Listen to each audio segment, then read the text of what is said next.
Women absolutely should come out and tell their stories, but then I think that we need to set a group of standards where when people are in violation, we can all come out and fight that.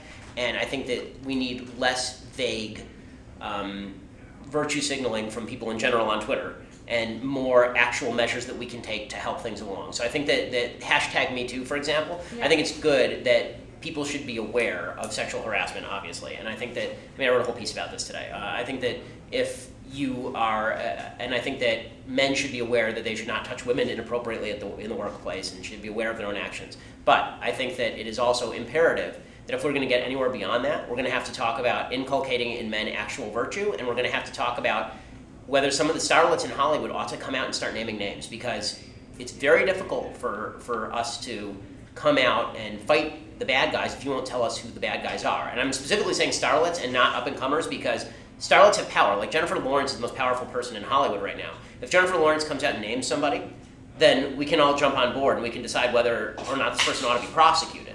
Right? Let's get the bad guys is what I'm trying to say. We're all on the same side. Let's try and get the bad guys. But I don't think that it's tremendously helpful for us to sit around and just feel bad for not victims, but everyone else. I think it's not right for me to sit around feeling bad about the entire society when I don't have anything that I want to be helpful. Like, give me something to do, okay, other than just say, I appreciate your bravery in saying me too. Like, again, like I need a practical measure that I can take to help now, or we can't fix this thing. Like, do you want to fix it, or do you want us to sympathize? Like, sympathy's great, but if that's what you want, we can do sympathy all day long, and it's not going to fix anything. There are right now young people in Hollywood who are being sexually exploited. There are right now young people all across America in businesses who are being sexually exploited. This is happening a lot of places. I need names. I need standards. I need lawsuits. I need to know what are the standards that we can tell men not to do. Right? I think that was one of the questions that was asked right there. Right? It was one of the guys saying, okay, if I say a woman's beautiful, is this now sexual harassment? I need to know that. That's the thing we should talk about. But we're not talking about any of that. Instead, we're doing a woman tells her story and we all cheer like it's an AA meeting, and that's fine. But that's not actually going to accomplish the goal of stopping sexual harassment and sexual assault, which is what I care about.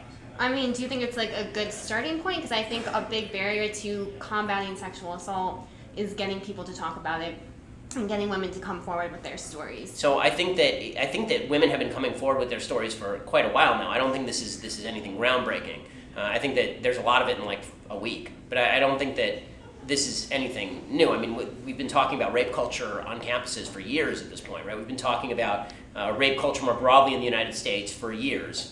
We've had tons of, yes, all women. I mean, this is not the first hashtag even that's been associated with this. So I don't think hashtag campaigns are particularly valuable, and I don't think that awareness raising is valuable beyond just the general, okay, I'll think twice before I give a person at the office a hug.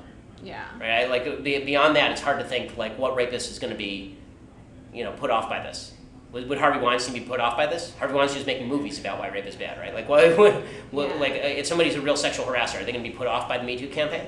If somebody is intent on doing that, the answer is no. And if you're unintentionally sexually harassing someone, then maybe this is helpful because maybe it raises your awareness to a certain degree. But for people like me, where I'm very careful about this stuff in the first place, I want to help. So tell me how I can help other than just, you posted something on Facebook and you want me to hit like.